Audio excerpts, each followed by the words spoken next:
예, 우리가 오늘 마가복음 9장 2절에서 8절까지의 말씀을 함께 읽었습니다. 여러분 그런 적 혹시 있으십니까? 이게 우리가 살다 보면은 가끔 좀 현실을 벗어나고 싶을 때가 있습니다. 가끔은 이렇게 좀 답답한 현실을 뭔가 풀리지 않을 때에 이렇게 좀 현실을 이렇게 도망가고 싶은, 현실을 피하고 싶을 때가 우리에게 있습니다. 여러분 혹시 그럴 때 없으신가요? 현실이 이제 만족스럽지 못할 때, 혹은 이제 나 자신이 좀 답답할 때, 현실이 바뀌든 내가 변하든 뭔가 하나 결판은 나야 되는데 현실도 바뀔 것 같지 않고 나도 뭐 크게 뭐 이렇게 개선되지 않을 것 같이 보일 때, 그때에 우리는 이제 좀 현실을 벗어나고 싶어합니다. 현실을 좀 피하고 싶어하고 현실을 벗어나고 싶어하고 좀 잠시 현실을 잊을 만한 일들, 현실을 벗어날 만한 일들을 이제 찾게 되죠. 여러분 혹시 VR이라고 혹시 들어보셨습니까? 이런 거 혹시 보셨나요? 네, 눈에 이런 거 쓰고 다 아시죠? 처음 보시나요? 예, 다 아실 거라고 성가대에서 크게 지지해 주셔야 돼요. 예, 이게 VR이라고 하죠. 가상현실이라고 하죠. 눈에 이렇게 뭐 하나 딱 끼고 그 안으로 들어가면 실제 원래 가짜인데 실제로 눈앞에서 이루어지는 것처럼 이렇게 보일 때도 있습니다. 근데 이것만 있는 게 아니죠. 다음이요. 혹시 이거 보셨습니까? 이거 보셨어요? 이걸 보시고서 그래, 알지 하면은 이제 저랑 비슷하신 거고요. 저게 뭐야? 이러면 좀 노력을 하셔야 됩니다. 예, 이게 뭔가요? 예, 그 유명한 어벤져스죠. 어벤져스의 초인들, 인간의 능력을 뛰어넘는 초인들이 등장해서 막 때리고 부수고 막 그러는 영화가 이 어벤져스입니다. 여러분 아까 보셨던 VR, 어떤 가상현실이나 이런 어벤져스 같은 초인적인 인물이 나오는 영화들이 인기가 많은 것도 여러분 그런 맥락의 하나입니다.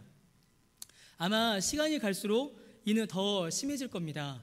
많은 과학자들이 예상하기로는 이제 버추얼 리얼티, 가상현실이 실제와 전혀 구별되지 않는 지경까지, 지금은 보고 듣는 것에서 그치지만 이후로는 감각을 느끼는 것까지 발전할 거고 지금도 그렇게 발전하고 있죠.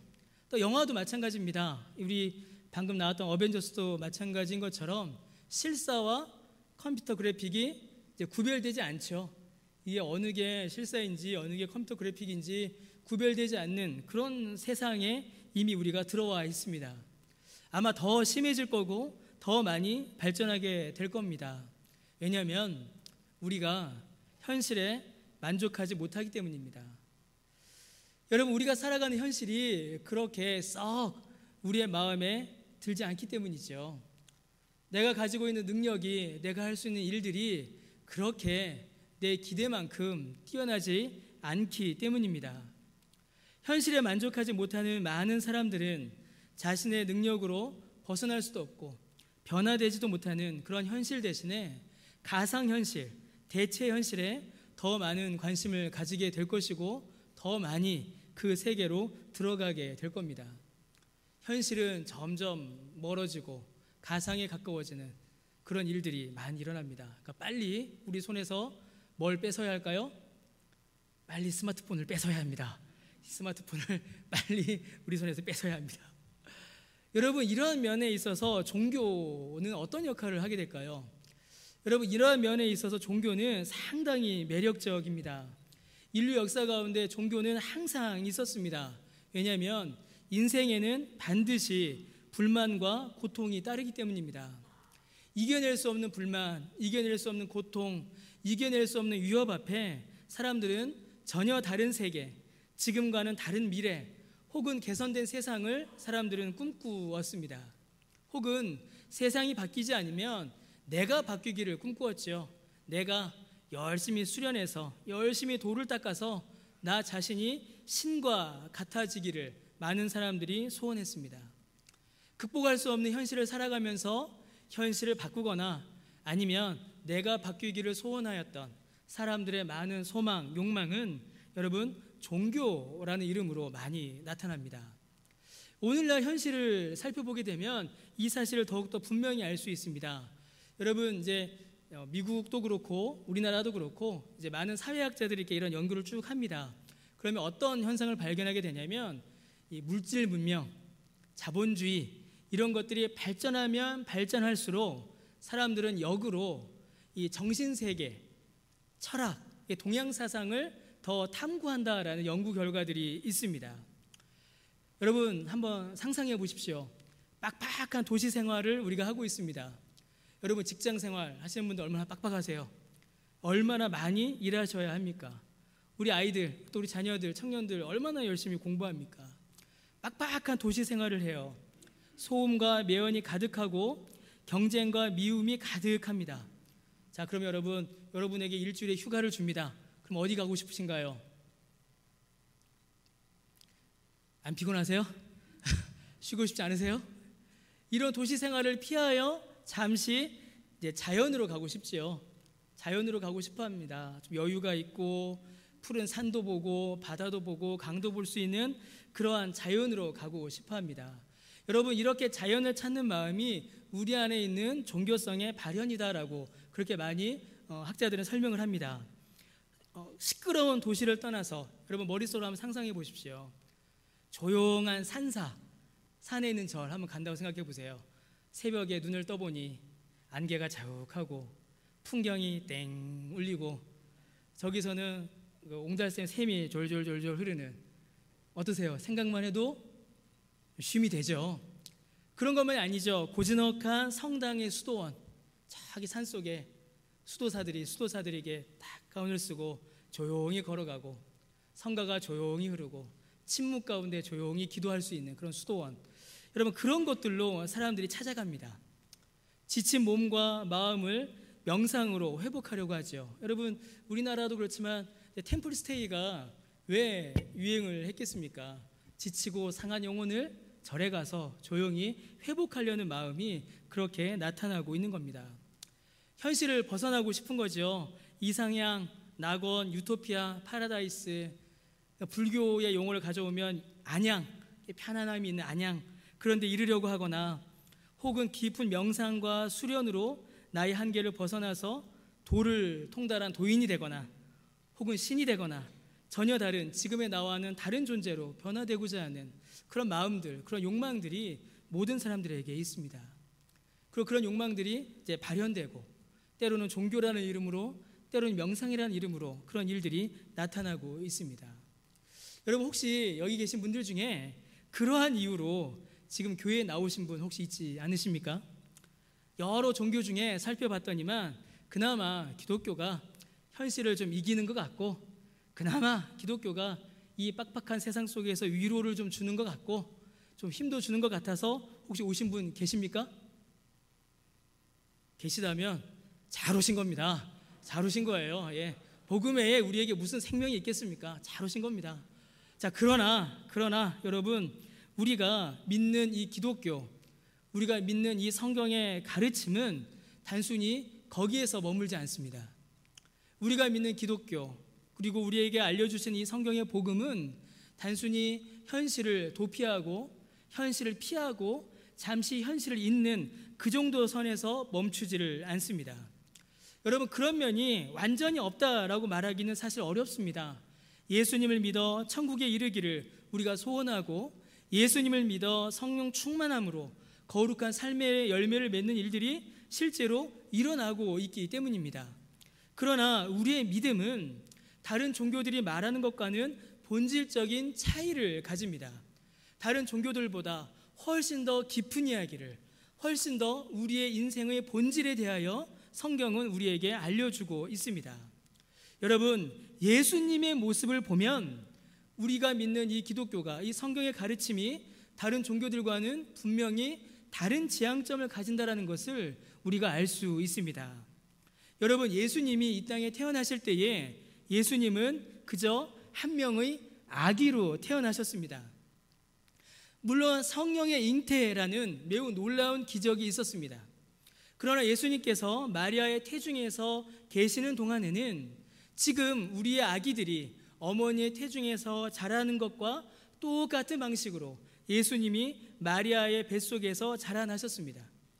그리고 아이들이 출산하는 것 같이, 애들이 태어나는 것과 같이 예수님도 똑같은 과정을 통하여서 태어나셨습니다. 아기로 태어나셨습니다. 그리고 그 예수님은 성장하셨습니다. 그리고 그 예수님은 세상 속에서 일하셨습니다. 그리고 예수님은 제자들을 부르실 때에 천국에 있는 천사들을 부르신 것도 아니고 초월적인 능력을 가진 사람들을 부르신 것도 아니고 그 수많은 사람들 중에, 보통 사람들 중에 예수님은 몇몇의 사람을 택하셔서 제자로 부르셨습니다. 심지어 예수님은 세상 속에서 세상 사람들에게 미움을 받으셨고 마침내 세상에서 죽임을 당하셨습니다. 여러분, 예수님께서는 무덤 가운데서 부활하셨지요. 예수님이 부활하시고 나서 맨 처음 누굴 찾아가셨습니까? 세상 속에 있는 예수님의 제자들을 찾아가셨습니다. 여러분, 지금 예수님은 승천하셔서 하늘에 올라가셔서 하나님 보좌 우편에 계십니다. 그러면 그 예수님과 세상의 관계가 끊어졌을까요? 아닙니다. 예수님께서는 지금도 이 세상에 있는 저와 여러분을 위하여 기도하십니다. 여러분, 예수님은 세상으로 오셨고 세상에 계셨으며 세상에서 당하셨고 세상을 위하여 일하셨습니다. 여러분, 기독교, 우리의 믿음은, 성경이 우리에게 알려주는 복음은 세상과 분리되는 것이 아닙니다. 우리가 믿는 이 기독교와 성경의 가르침은 세상과 분리되는 것이 아니라 오히려 세상 속에 있는 것입니다. 그렇다고 하여서 세상과 섞이고 세상과 완전히 같아지는 것도 아닙니다. 여러분, 우리의 믿음은 세상 속에 있으나 세상과 구별되는 능력입니다. 그래서 우리의 믿음은 세상보다 더 크다라고 우리는 알고 있는 것입니다. 여러분, 오늘 본문에 보시면 예수님께서 제자들, 특별히 수제자인 베드로, 야고보, 요한을 데리고 따로 높은 산에 올라가셨습니다. 아주 특별한 모임이 시작이 된 것이죠. 제자 중에 셋만, 그리고 산으로 올라가셨으니 특별한 모임이 시작된 겁니다. 더구나 더하여 예수님께서는 그 산에서 특별한 모습으로 변형되셨습니다. 여러분, 3절 말씀에 보시면요, 3절에 뭐라고 되어 있습니까? 그 옷이 광채가 나며 세상에서 빨래하는 자가 그렇게 희게 할 수 없을 만큼 매우 희어졌더라 라고 되어 있죠. 여러분, 이 말씀이 무슨 말이겠습니까? 예수님의 모습이 변형되셨는데 세상에서는 그 비슷한 모습조차 찾아볼 수 없는 정말 완전하고 아름다운 영광의 모습으로 예수님이 변하셨다라는 것입니다. 특별한 시간, 특별한 장소에서 예수님이 특별하게 변형되셨습니다. 자, 그런데 그 장소와 시간을 더욱 특별하게 하는 일이 있었습니다. 바로 모세와 엘리야가 등장한 것입니다. 여러분, 모세와 엘리야는 구약 성경을 대표하는 자들입니다. 모세는 율법을, 엘리야는 선지자를 대표하지요. 그들이 나타나서 예수님과 더불어 이야기를 나눕니다. 예수님과 막 이런저런 이야기를 하는 겁니다. 여러분, 모세와 엘리야가 예수님과 무슨 이야기를 나누었는지는 우리가 알 수 없습니다. 성경에 기록되어 있지 않기 때문이지요. 그러나 우리가 한 가지는 분명하게 알 수 있습니다. 그게 무엇이냐면 예수님이야말로 구약 성경이 예언하였고 구약 시대 이스라엘 사람들부터 기다려왔던 바로 그 메시아, 구주이시다라는 사실을 지금 이 장면을 통하여서 증거하고 증명하고 있는 겁니다. 여러분, 지금 이 장면이 굉장히 놀라운 장면이 되는 겁니다. 따로 특별한 제자들이 따로 특별한 장소에서 예수님의 특별한 모습을 보고 구약 성경이 예언하였던 구약의 인물들이 나타나는, 여러분, 너무나도 놀라운 일을 지금 경험하고 있는 것이죠. 여러분, 이 모습 상상이나 되십니까? 여러분, 상상되십니까? 여러분, 많은 그림들이 있어요. 변화산의 예수님이라는 그림들을 보게 됩니다. 그런데 아무리 우리가 그림을 잘 그려도, 아무리 우리가 아까 봤던 것처럼 컴퓨터 그래픽을 사용하여도 이 영광스러운 모습을 그려낼 수가 없습니다. 사람이 볼 수 없고 사람이 들을 수 없는 놀라운 기적이, 특별한 일이 지금 그 산 위에서 일어나고 있는 것입니다. 베드로, 야고보, 요한은 현실을 넘어서는 현실을, 말 그대로 기적을 그들은 경험하고 있는 겁니다. 여러분, 그 모습을 본 베드로가 예수님께 말합니다. 5절에 보니까 그 말이 나와 있죠. 라비여, 우리가 여기 있는 것이 좋사오니 초막 셋을 지어 하나는 주님을 위하여, 하나는 모세 위하여 다른 하나는 엘리야를 위하여 여기다 초막을 짓겠습니다 라고 이렇게 말합니다. 여러분, 이 말이 무슨 말이겠습니까? 주님, 여기 우리 계속 있고 싶습니다. 그 말인 것이죠. 우리가 여기 계속 있고 싶습니다. 예수님의 그 변화된 모습도 계속 보고 싶고 모세와 엘리야도 함께 여기에서 계속 있고 싶습니다 라는 그 말을 베드로가 한 것입니다. 여러분, 베드로의 이러한 간청은 그 자체가 나쁘다거나 문제가 있다라고 할 수는 없습니다. 영광스러운 주님과 함께하고 싶다라는 것이 어떻게 나쁜 말이 될 수가 있겠습니까? 그러나 여러분, 좋은 말이라고 해서 다 옳은 말은 아닙니다. 베드로가 좋은 말을 하고 있지만 베드로의 이 말 속에 담겨 있는 여러 가지 의미를 여러분, 우리가 한번 생각해 봐야 합니다. 자, 사랑하는 성도 여러분, 베드로가 살았던 현실, 베드로가 따랐던 그 예수님을 따라갔던 그 삶, 여러분, 그 삶은 어떤 삶이었을까요? 변화산에 올라가기 전을 말하고 있는 겁니다. 변화산에 올라가기 전, 예수님의 그 변화된 모습을 보기 이전, 산 아래에서 예수님 따라다녔던 여러분 베드로의 일상, 베드로의 매일매일의 삶, 여러분 어떤 모습이었을까요? 여러분, 베드로의 원래 직업이 뭐였죠? 다 듣고 계시죠? 베드로의 원래 직업이 뭐였죠? 어부였습니다. 어부. 베드로는 어부 생활을 하다가 예수님의 부름을 받아서 예수님의 제자가 되었습니다. 베드로의 직업이 바뀐 거예요. 어부에서 예수님을 따르는 제자로 이렇게 옮겨온 겁니다. 여러분, 그렇다면 예수님을 따르는 삶과 어부 생활, 이 둘 중에 여러분 어느 게 더 편했을까요? 여러분 혹시 그런 생각 해보셨습니까? 어부 생활과 예수님을 따른 제자의 삶, 어부 생활도 만만치 않았을 겁니다. 둘 중에 어느 삶이 좀 더 편하고 어느 삶이 더 재미있었을까요? 여러분, 우리가 한번 생각할 필요가 있습니다. 여러분, 예수님께서 베드로를 부르시자마자 베드로는 자기의 생업을 버려두고 심지어 가족도 두고 예수님을 따라왔습니다. 예수님의 제자의 삶, 예수님의 제자의 길을 가기로 결정하고 예수님을 따라왔습니다. 여러분, 제자의 삶, 제자의 길이 어떤 길일까요? 우리 지난주에 살펴봤죠. 자기 십자가를 지고 자기를 부인하는 삶입니다. 여러분, 베드로가 예수님을 따르기로 결정하고 예수님의 제자가 되기로 결정하여 예수님을 따라다닐 때에 그의 삶은, 그의 일상은 십자가를 지고 자기를 부인하는 삶이었습니다. 바로 가난하고 고된 삶의 연속이었습니다. 여러분, 갈릴리 호수는 물고기가 많았다라고 합니다. 그래서 물고기를 팔면 어느 정도의 수익을 얻었다라고 해요. 자, 그런데 이제 베드로 물고기 잡지 않습니다. 물고기를 잡아서 그것을 팔아서 얻었던 수익 이제 없어졌습니다. 여러분, 베드로 이제 집이 없습니다. 베드로 가출한 거예요. 아버지 떠나서 집에서 나온 겁니다. 떠돌아다녀야 합니다. 수시로 배가 고파야 했습니다. 여러분, 마태복음 12장 1절 또 마가복음 2장에 보면 여러분 한번 읽어볼까요? 자, 시작. 그때에 예수께서 안식일에 밀밭 사이로 가실새 제자들이 시장하여, 여러분, 이게 어떤 삶입니까?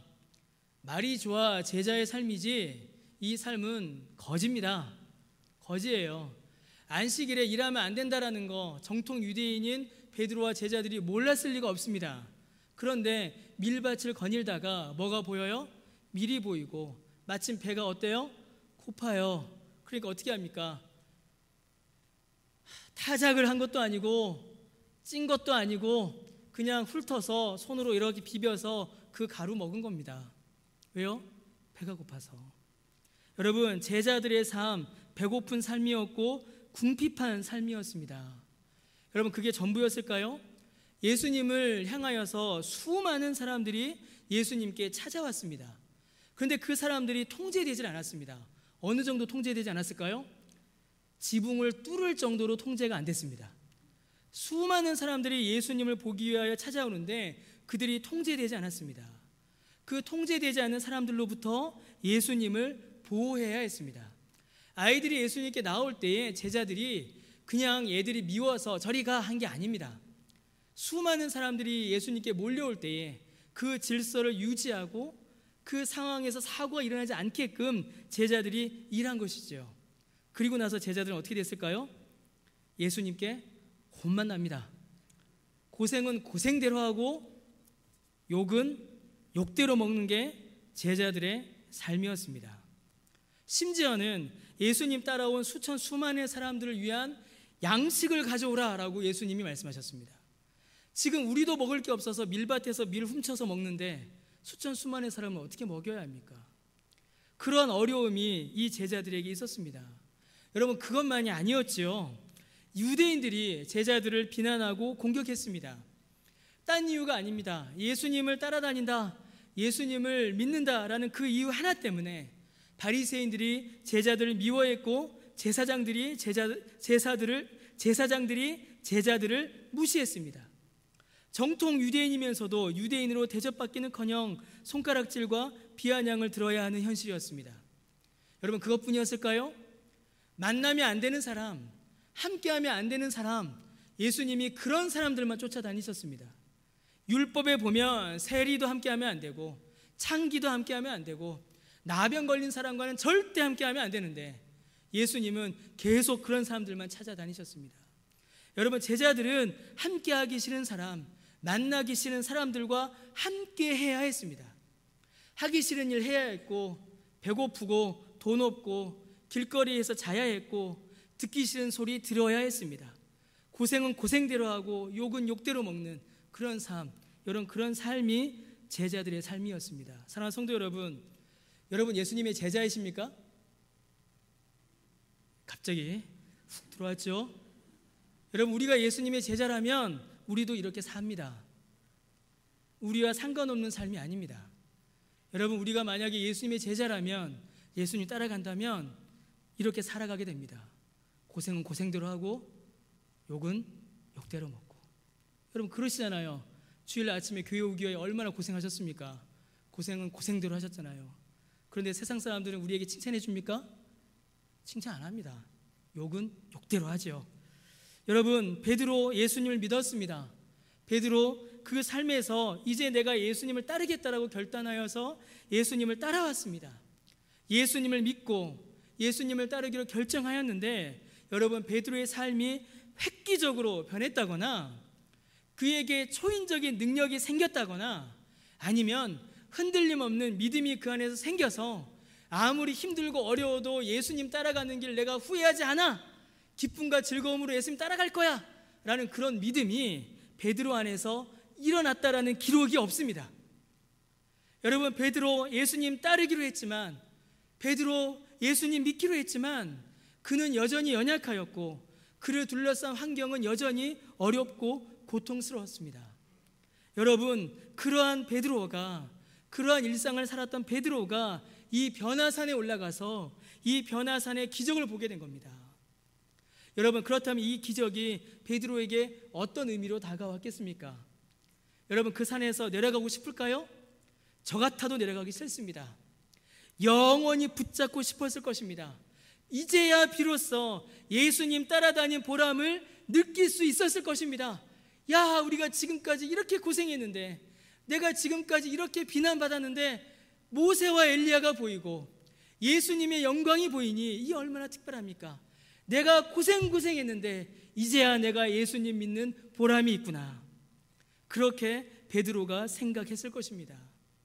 그 산에서 내려가기 싫지요. 고생만 했던, 힘들기만 했던, 욕망 먹던 그 산 아래로 베드로는 내려가기 싫었을 것입니다.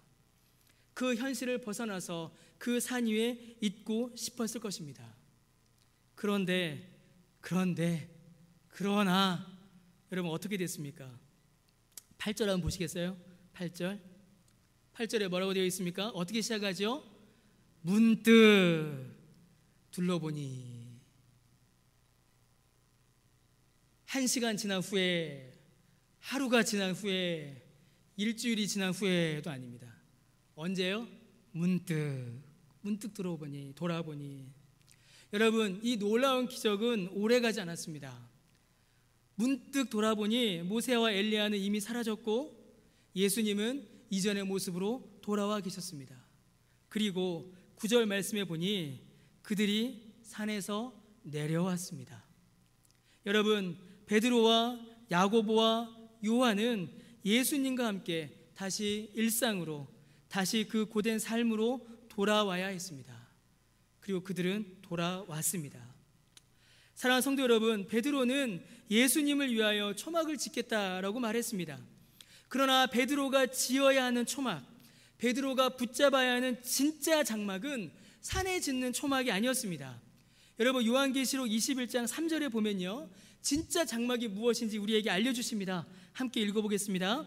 내가 들으니 보좌에서 큰 음성이 나서 이르되 보라, 하나님의 장막이 사람들과 함께 있음에 하나님이 그들과 함께 계시리니 그들은 하나님의 백성이 되고 하나님은 친히 그들과 함께 계셔서. 여러분, 하나님의 장막이 어디에 있다고요? 보라, 하나님의 장막이 사람들과 함께 있습니다. 그리고 하나님이 어디 계십니까?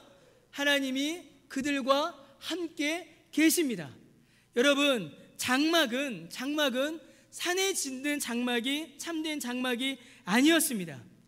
참된 장막, 진정한 장막은 하나님이 그 백성들과 함께 하시는 하나님의 임재입니다. 여러분, 손으로 지은 초막이 하나님이 거하시는 초막이 아닙니다. 손으로 지은 초막이 하나님이 거하시고 베드로가 지어야 했고 우리가 만들어야 하는 초막이 아닙니다. 진짜 장막은, 하나님이 임재하시는 진짜 장막은 그 사람들과 그 백성들과 함께 하시는 것, 하나님의 임재가 바로 하나님의 장막인 것입니다. 그러면 여러분, 이 장막이 무엇일까요? 그 백성들과 함께 하시는 하나님, 그 백성들 가운데 임재하신 하나님, 우리와 함께 하신 하나님, 임마누엘, 바로 예수님이신 것입니다. 그러면 여러분, 베드로는 지금 이제 뭘 해야 할까요? 베드로는 초막을 지을 것이 아니라 지금 베드로는 자기 자신이 하나님의 장막과 함께하고 있다는 사실을 깨달아야 했습니다. 여러분, 베드로는 이미 하나님의 장막과 함께하고 있었습니다. 예수님과 함께하고 있고 예수님과 함께 걷고 있고 예수님과 함께 하였으니 베드로는 이미 그 하나님의 장막 안에 있었던 것입니다. 여러분, 베드로가 지어야 할 것은 산 위의 초막이 아니었습니다. 여러분, 주님께서 베드로에게 지으라고 하신 것은, 베드로를 통하여서 이 땅에 세워지기를 원하신 것은, 사랑하는 성도 여러분, 우리를 통하여서 하나님께서 우리가 짓기 원하시는 것, 하나님께서 우리를 통하여서 이 땅 가운데 이루길 원하시는 것, 여러분, 그것은 산에 짓는 초막이 아니라 이 세상 속에 지어지는 주님의 교회입니다. 주님께서는 이 세상 속에 교회가 이루어지길 원하시지 저 산 위에 초막이 이루어지기를 원하지 않으십니다. 왜 그럴까요? 요한복음 3장 16절의 말씀이 그 답을 우리에게 알려줍니다. 왜요? 하나님께서 이 세상을 사랑하시기 때문입니다. 하나님이 이 세상을 얼마나 사랑하실까요? 자기 아들을 보내셔서 십자가에 죽기까지 사랑하십니다. 왜 그렇게 사랑하시나요? 그렇게 사랑하셔서 죄와 사망 가운데 있는 사람들이, 바로 저와 여러분이 영생을 누리게 하시려고 하나님께서 이 세상을 버리지 않으시고 사랑하시는 것입니다. 하나님께서 이 세상을 사랑하셔서 자기 아들이 아기로 오게 하시고 자기 아들이 죽게 하시며 교회가 세워지게 하시고 이 생명의 복음이 전하여져서 저와 여러분이 사망과 저주를 벗고 영생을 누리게 하시려고 주님께서는 이 세상을 향한 그 사랑을 여러분 끊지 않으시는 것입니다. 그 사랑으로 저와 여러분이 지금 여기에 있지 않습니까? 그 사랑 때문에 저와 여러분이 지금 여기에서 하나님께 예배드리고 있는 것입니다. 그리고 지금도 저 세상을 향한 하나님의 사랑은 결코 중단되지 않고 있습니다. 그 사랑 전해야죠. 그 사랑 드러내야죠. 무엇을 통해서요? 세상 가운데 있는 교회를 통하여서 그 복음이 증거되는 것입니다. 여러분, 교회는 산속에 있지 않습니다. 교회는 사람들이 오지 못하는 사막에 있지 않습니다. 교회는 세상 속에 있습니다. 하나님이 세상을 사랑하시고 그 세상에서 죄와 사망 가운데 허덕거리는 그 영혼들에게 이 생명을 주시려고 주님께서는 이 세상 가운데에 이 교회를 두신 것입니다. 그리고 우리가 그 교회에서 그 교회를 이루고 있는 것입니다. 사랑하는 성도 여러분, 우리의 믿음은 현실 도피가 아닙니다. 일탈도 아닙니다. 여러분, 우리의 믿음은 잠시 현실을 피하여 쉬는 피정도 아니고 잠시 현실을 잊는 명상이나 선도 아닙니다. 여러분, 우리의 믿음은 우리 앞에 놓여진 세상 속에서 믿음으로 현실을 살아내는 것입니다. 어떻게 살아갈까요? 내 힘과 내 의지와 내 지식으로 사는 것이 아니라 하나님의 임재로 사는 것입니다. 예수님과 함께 살아내는 것입니다. 성령의 충만으로 힘을 삼아 앞으로 나아가는 것, 삼위일체 하나님의 은혜와 역사 안에서 이 세상을 살아내는 것이 여러분 우리의 믿음입니다. 그래서 우리의 믿음은 여러분 현실을 떠나가는 것이 아니라 현실을 변화시키는 능력입니다. 현실을 떠나서 드러나는 것이 아니라 현실 안에서 주의 말씀이 드러날 때에 우리의 믿음은 증거됩니다. 우리의 믿음은 내게 초능력이 생기는 것이 아닙니다. 우리의 믿음은 내 안에 충만히 임하신 성령께서 그 능력을 발하사 나를 거룩하게 바꾸어 가시는 것입니다. 우리의 믿음은 내 뜻이 아니라 영원하고 완전한 하나님의 뜻이 이루어지는 것입니다. 우리의 믿음은 불완전하고 제한적이며 사라져버릴 내 나라, 이 땅의 나라가 아니라 영원한 영광 가운데 통치하시는 하나님의 나라가 임하는 것, 여러분 그것이 우리의 믿음입니다. 도망가는 것이 아니라 세상을 이기는 믿음이며 죄와 유혹 가운데 쓰러지는 것이 아니라 성령의 능력으로 거룩해지는 것입니다. 죄와 사망으로 어둡고 더러운 썩어져가는 이 세상 속에 예수 그리스도의 생명을 전하며 드러내며 그 생명의 빛을 비추어 하나님의 나라를 이루어가는 것, 그것이 바로 믿음이며 그것이 바로 우리가 가진 믿음의 능력인 것입니다.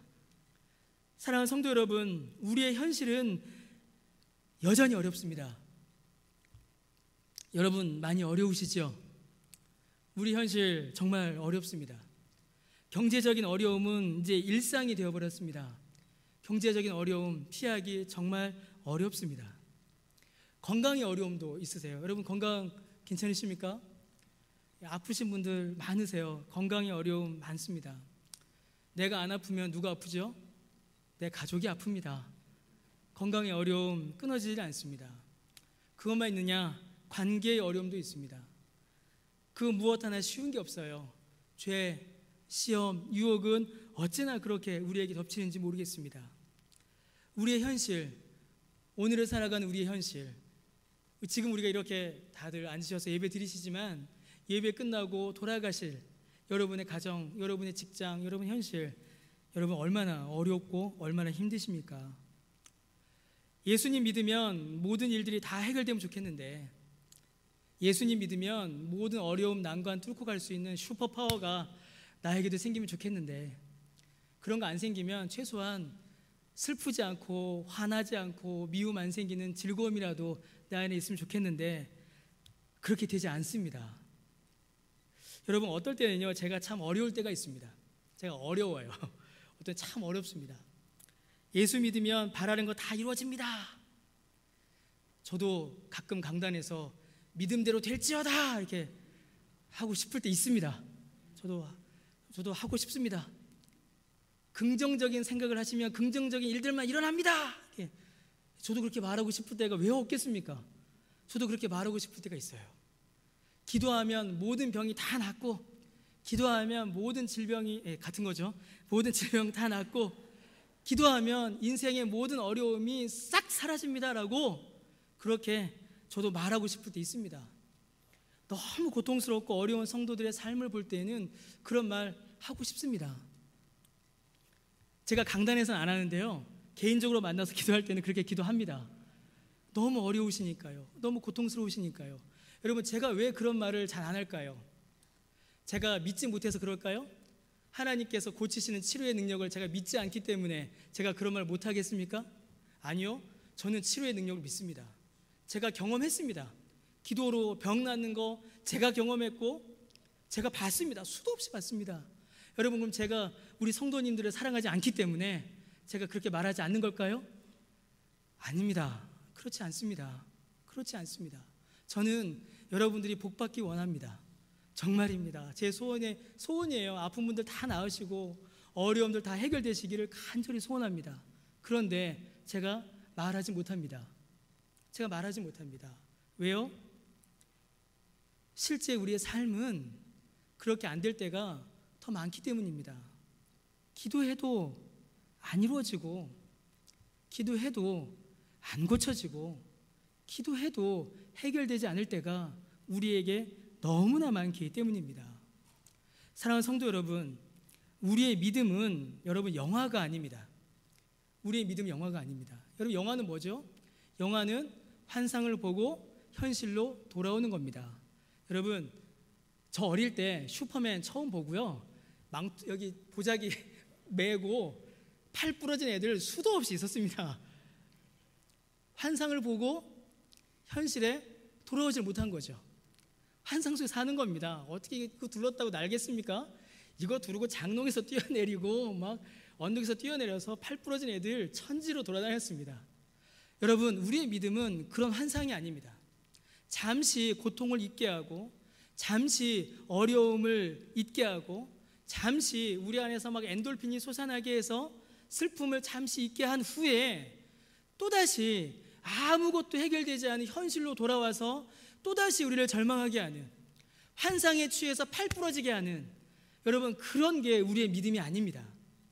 여러분, 우리의 믿음은 실체를 보는 것입니다. 우리가 보는 것은 환상이 아니에요. 우리가 보는 것은 만들어낸 영상도 아닙니다. 우리가 보는 것은 실체입니다. 베드로는 하나님의 영광의 실체를 봤습니다. 여러분, 우리는 예배 드릴 때에 이 예배 가운데에 하나님의 영광을 봅니다. 예수 그리스도께서 우리에게 말씀하여 주신 그 구원은 실제이고 실체이지 사람이 만들어낸 환상도 아니고 사람이 만들어낸 거짓말도 아닙니다. 여러분, 믿음은 실제를 보고 그 믿음의 능력으로 우리의 삶을 살아가는 것입니다. 우리에게 놓여져 있는 이 고통의 삶을, 우리에게 놓여져 있는 이 고난의 삶을 살아내는 것, 여러분, 그것이 우리의 믿음입니다. 실제를 보고, 영광의 실체를 보고, 그것을 내 마음의 믿음으로 말미암아 믿음의 능력으로 이 세상을 변화시켜 나가는 것. 여러분, 예수님의 능력이 내 것이 되고 예수님의 승리가 내 것이 되어 그 은혜로 말미암아 오늘 우리에게 놓여져 있는 현실을 살아내는 것, 그리하여 그 안에서 결국 승리하는 예수님 안의 담대함, 그 담대함이 여러분 믿음입니다. 요한복음 16장 33절에 예수님께서 이렇게 말씀하셨습니다. 우리 같이 한번 읽어보겠습니다. 이것을 너희에게 이르는 것은 너희로 내 안에서 평안을 누리게 하려 함이라. 세상에서는 너희가 환난을 당하나 담대하라. 내가 세상을 이겨노라. 하나님께서 세상을 사랑하셔서 세상 속에 있는 우리에게 복음을 주셨습니다. 그리고 예수님께서 그 세상을 이기셨습니다. 사랑하는 성도 여러분, 세상 두려워할 거 하나도 없습니다. 여러분, 우리가 이 믿음 가지고 세상으로 나아가면 우리의 삶이 어떻게 되겠습니까? 우리가 못 살 곳이 없고, 우리가 견디어내지 못할 것이 없고, 우리가 참지 못할 것이 없습니다. 왜요? 주님께서 이 세상을 이기셨기 때문입니다. 주님 안에 있는 그 승리가, 주님 안에 있는 그 영광이 내 것이기 때문입니다. 그러니 여러분, 우리는 어떻게 하면 될까요? 담대하십시오. 사랑하는 성도 여러분, 담대하십시오. 예수님이 여러분과 함께 하십니다. 여러분이 하나님의 그 장막 안에 거하십니다. 담대함으로 이 세상으로 나아가십시오. 이 세상에서 그리스도의 복음을, 그리스도의 능력을 드러내십시오. 여러분을 통하여서 주님의 그 생명의 역사가 이 땅 가운데 드러나게 될 것입니다. 그러한 능력을, 그러한 영광을 경험하시는 저와 여러분 되시기를 주님의 이름으로 간절히 축원합니다. 우리 이 시간